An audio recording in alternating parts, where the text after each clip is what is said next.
Hi, welcome to Healthy Little Tots. Here is my tip for the day. Hand washing, something that drives us nuts because 90% of the time we see our little ones run into those restrooms and they run back out and their hands are nice and dry and you're like, did you wash your hands? Mm-hmm. Yep. Mm-hmm. You're like, no, you didn't. So one way to wrap their little minds around washing their hands and why it's so important, especially now that it's cold out and all the germs at school and people are getting sick, is to use a few different things. First of all, oil. You use cinnamon.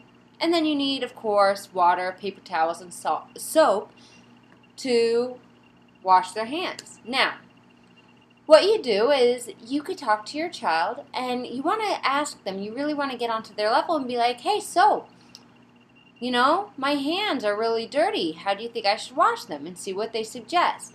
And then you could be like, okay, let's test it out.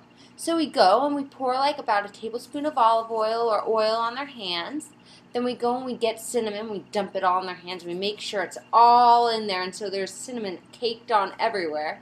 And cinnamon's kind of hard to get off, I'm not going to lie. And you have them wash their hands with just water.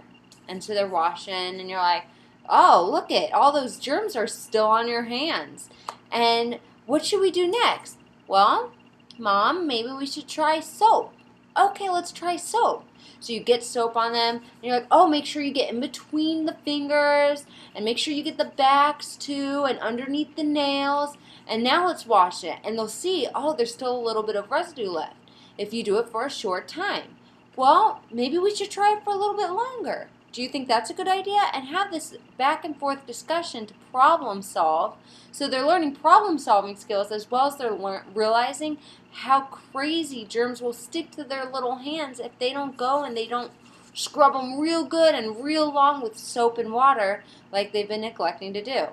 It prevents those colds that drive us nuts and those doctor bills that we have to pay. Well, I hope you got a couple of ideas and we'll see how your kids respond to it. Let me know some of their problem-solving ideas. I would love to hear some of the creative things. Kids say the darndest things. Take care.